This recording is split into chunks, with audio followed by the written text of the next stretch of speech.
Zenaide Geraldo, eu tenho o segundo grau completo.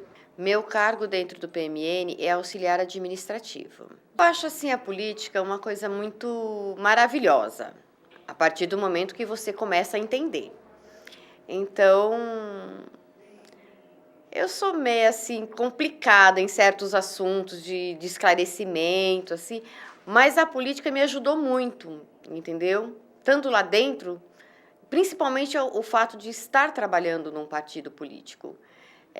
Eu consegui, como que eu posso te dizer assim, me abrir mais para o mundo.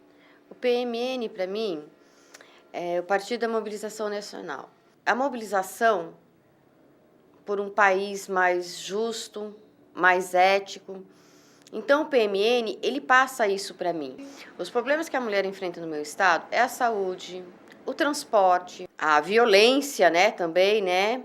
O PMN está ajudando com palestras na área da saúde, com relação à violência doméstica, fazendo palestras da Lei Maria da Penha em todos os estados, para que as mulheres tenham consciência que elas têm algum lugar que elas possam pedir socorro. Todas as mulheres têm chance de estar presente na política. A partir do momento que seja desenvolvido um bom trabalho. Eu tenho um exemplo, Thelma Ribeiro dos Santos.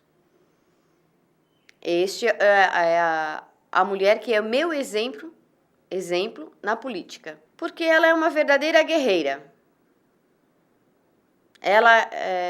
Eu só consegui entender a política depois que eu me aproximei dela, que eu comecei a trabalhar com ela direto na política.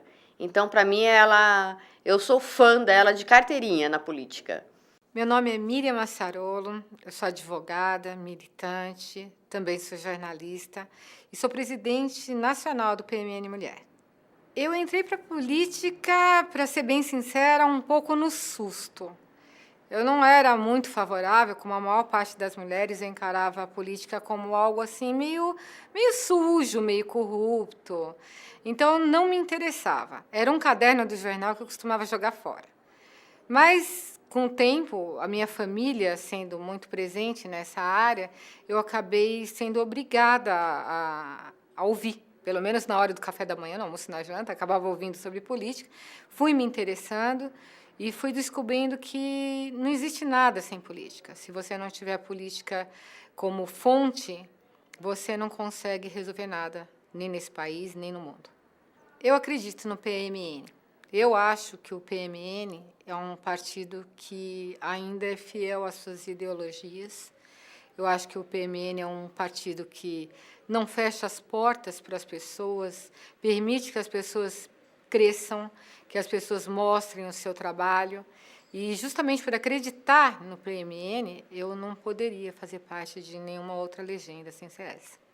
Eu não sei falar muito sobre o meu estado, porque, na realidade, o PMN, para mim, ele é um trabalho nacional.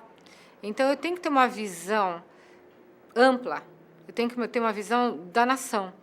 Eu ando muito por todos os estados e, nesse andar pelos estados, eu vejo que os problemas eles se repetem.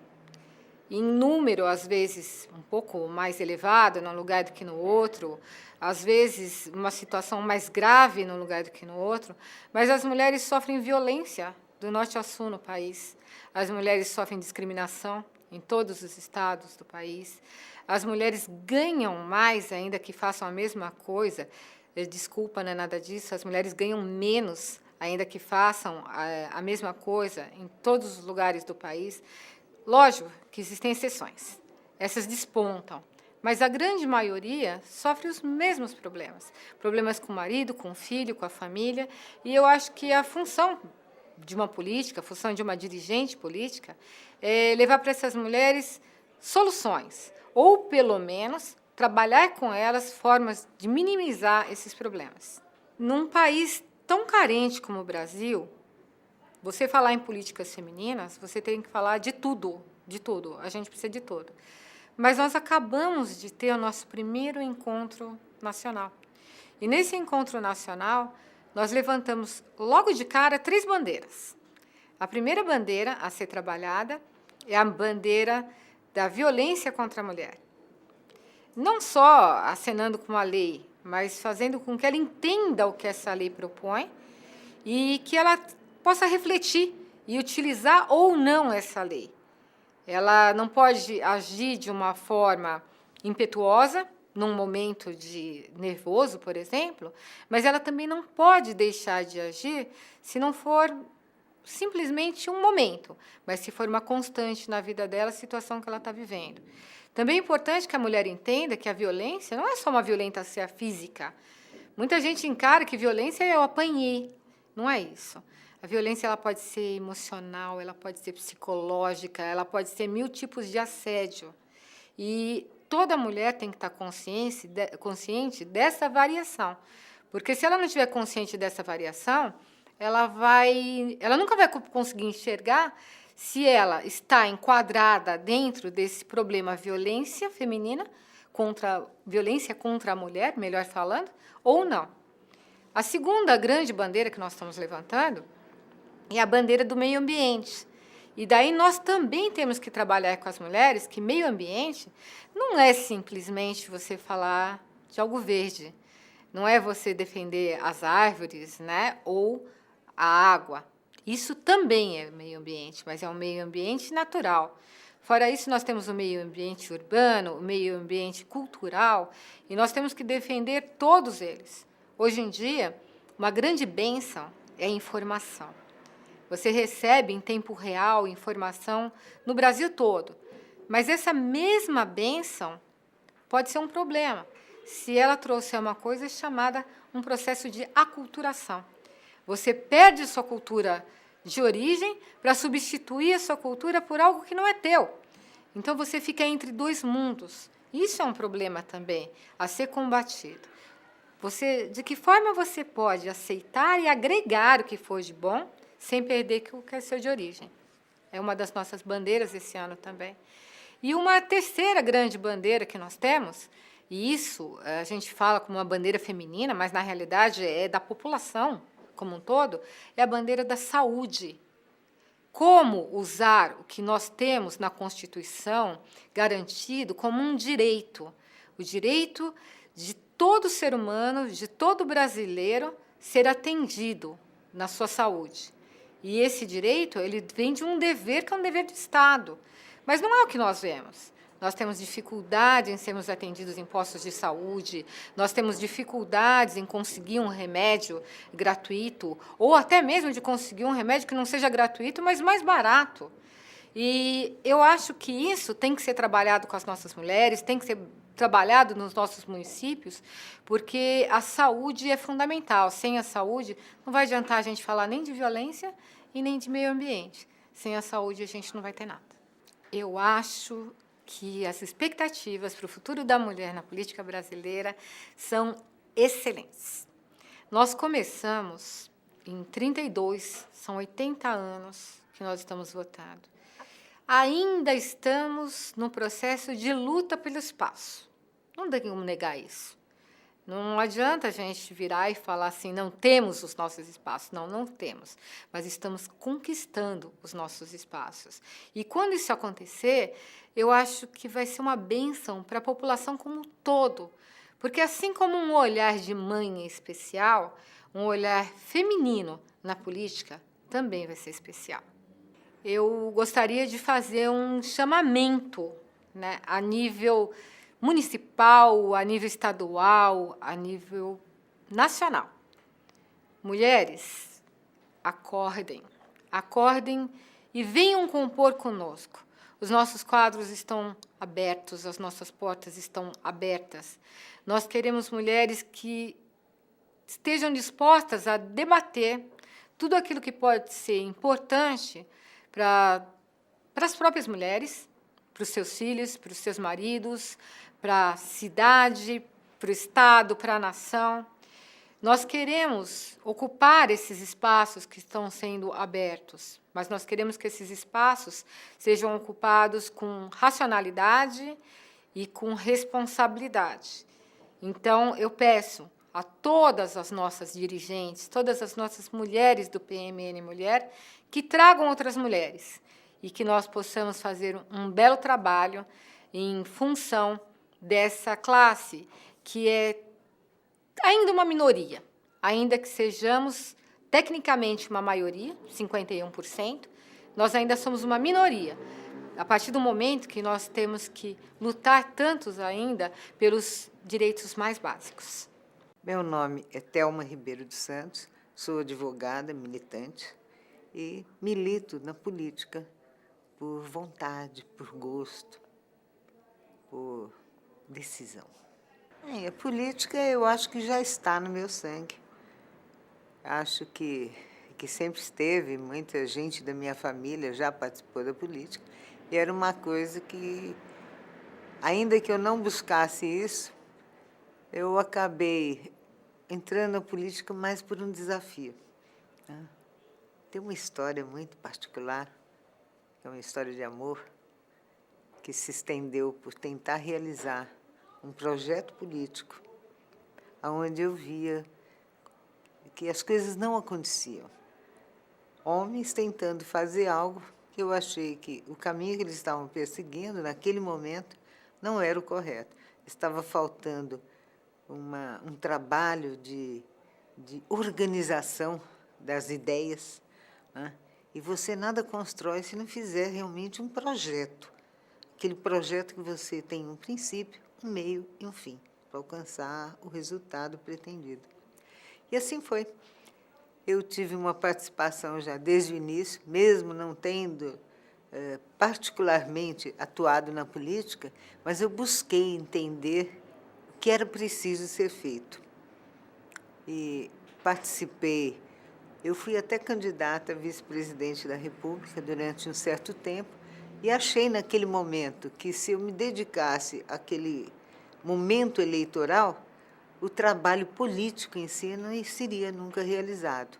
Então, eu desisti daquela indicação minha como candidata e me dediquei a realizar a tarefa, no meu entender, maior, que era a construção de um partido definitivo. Tive muitos percalços, tivemos momentos que hoje até eles servem, vamos dizer assim, para rir um pouco, né? Situações, porque a legislação determinava a formação de um partido se estabelecendo em pelo menos 1/3 dos estados brasileiros, ou seja, 9 estados. E era uma tarefa, de certa forma, insana, porque você, como eu cheguei a mencionar os companheiros, você tinha de construir um edifício e, se faltasse uma telha no telhado, pronto, tudo perdido. Você tinha de começar desde o início, voltar às fundações. Então, por essa razão, é que eu achei que teria de montar, primeiro de tudo, um plano de trabalho. E esse plano de trabalho foi tentar construir o partido a partir dos estados que tinham o menor número de municípios, já que a obrigação legal era atender 20% dos municípios de cada estado, de cada um desses 9 estados escolhidos. Então, ao invés de trabalhar os estados que tinham o maior número de municípios, como Minas Gerais e São Paulo, eu busquei os estados menores. E, com 70 municípios constituídos de acordo com a legislação então vigente, eu consegui alcançar o resultado em 11 estados. E, no espaço de um ano, o PMN estava com aquilo que lhe garantia o direito de funcionamento e nos garante até o dia de hoje, que é o seu registro definitivo. Foi uma tarefa que envolveu uma dedicação quase exclusiva, né? Fui obrigada a ceder parte do meu tempo profissional para esse trabalho, mas não me arrependo, não, porque eu acho que abriu um espaço para que eu pudesse atrair para essa atividade política pessoas que estavam muito distantes do mundo político, por assim dizer. E o meu objetivo maior nesse momento era mostrar que era possível se fazer política de uma forma séria, certo? Algo que não é o que você vê no dia a dia, as pessoas descrentes, as pessoas acreditando que a única forma de fazer política é através da negociação, que é através de um toma lá da cá, através da obtenção de cargos, disso e aquilo. E eu falei, não, isso não é necessário. A gente tem de saber dividir a nossa atividade profissional, que nos dá a subsistência, da atividade política, que é um bem maior. Você não está fazendo algo para obter para você ou para os seus. Você tem de fazer algo para toda a coletividade. Essa coletividade encerra o Brasil como um todo, esse país continental, que precisa ser visto com outros olhos, com os olhos do amor cívico, eu gostar do meu país. Eu, recentemente, tive a oportunidade de passar por 5 países e descobri com muito sentimento que o que falta ao brasileiro é exatamente isto, amor à pátria. Mas não é só esse amor que você vê cantado nos hinos, não. É o reconhecimento do que nós temos. Eu estive em países onde o café da manhã oferecido nos hotéis é inferior a qualquer hotel de 3 estrelas no Brasil. A abundância que nós temos aqui, o tratamento que nós, mesmo dentro das nossas limitações, oferecemos àqueles que de nós se aproximam. O que nos falta é um trabalho mais organizado, é um trabalho, uma visão profissional de como nós devemos apresentar e oferecer o nosso país ao mundo. Isso é que está nos faltando. Isto é que poderia gerar uma infinidade de empregos em todos os níveis de trabalho que uma atividade de hotelaria, de turismo, obriga a ter, desde um plantador de tomate até um gerente, realmente, de um serviço de hotelaria.